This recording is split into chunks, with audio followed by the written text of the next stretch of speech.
Sim, pessoal, complementando sobre a necessidade do ouro em Nibiru, né, que eles tinham um problema, tem ainda talvez até hoje, né, problemas na atmosfera deles lá, né, tipo o nosso da camada de ozônio, e o ouro refinado fica suspenso, né, então foi em função disso que ocorreu a colonização da Terra na época, né. E os descendentes de Enki e de Enlil, né, que começaram a disputar o controle da terra, né, principalmente ele, foram Ninurta, né, filho de Enlil, né, e Marduk, filho de Enki, né. Marduk, inclusive, casou-se com uma humana, Sarpanit, né.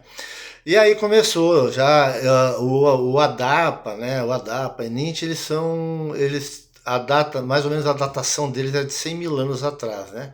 E teriam morrido há 50 mil anos atrás, uma longa vida em função de terem herdaram a longevidade dos Anunnaki, né?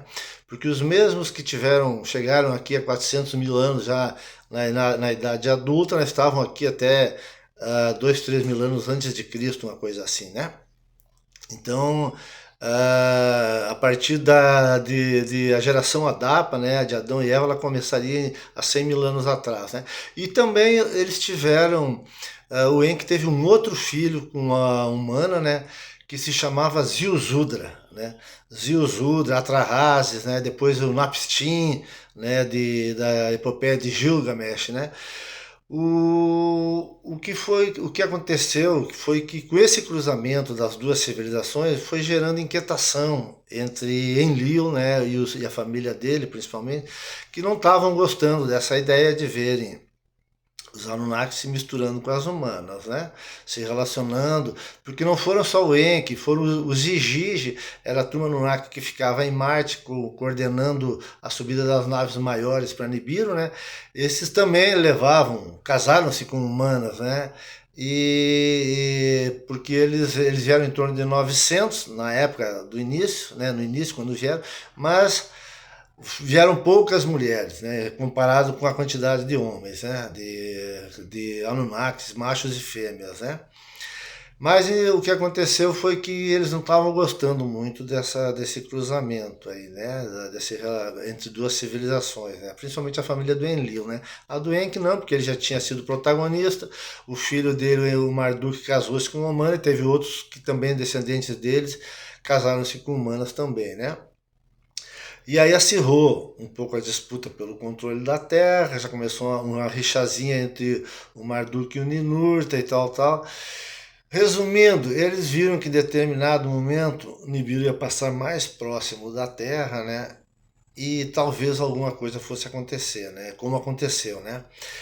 Foi o caso de, numa das passagens dele, há 13 mil anos, né, que segundo o CEREG, Centro de Geologia da França, lá o Dr. Pierre Deschamps, diz que o nível dos mares subiu 20 metros há 13 mil anos, foi justamente na época do dilúvio, né? Um degelo brusco da Antártida causado por uma descarga elétrica de Nibiru, que passou mais próximo, né? E fez com que aquele gelo descesse bruscamente, causando maremoto, né? E depois que o maremoto cessou, né, o gelo foi derretendo e o nível do mar subiu 20 metros. Mas eles sabendo o que iria acontecer, e também eles estavam considerando uma decadência para a raça humana, para eles, no caso, né, principalmente, o panteão divino dos Anunnaki que estavam aqui na Terra, que eram em média sempre 12 grandes deuses, né, eles decidiram pelo nosso fim, né? Decidiram que não iam avisar a humanidade, né?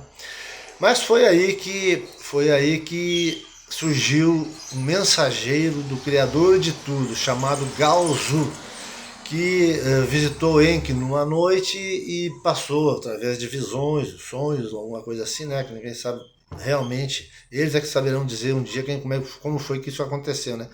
E pediu a Enki, o criador de tudo, pediu que se preservasse a raça humana, né? E foi aí que Enki avisou Ziusudra que sobre a grande inundação e que construísse uma grande embarcação. O Ziusudra era o Noé, o Atrahasis e o Napstin da epopeia de Gilgamesh. Pronto, esse movimento até o dilúvio foi mais ou menos isso aí que aconteceu. A Noé construiu essa grande embarcação, né? E conseguiu salvar animais, né, humanos também, casais humanos, casais de animais, e muitos coletaram muito DNA, porque até ali havia mais seres maiores vivendo aqui na Terra, né? Depois do dilúvio, justamente com a datação, bate com que a ciência, os seres foram diminuindo de tamanho, né? Os animais que existiam até aquela época, né? Quando foram recolocados na Terra, já foram, foi dosado um tamanho menor, né? Mas essa parte do que aconteceu depois do dilúvio fica para o outro vídeo aí, tá bom? Valeu, obrigado.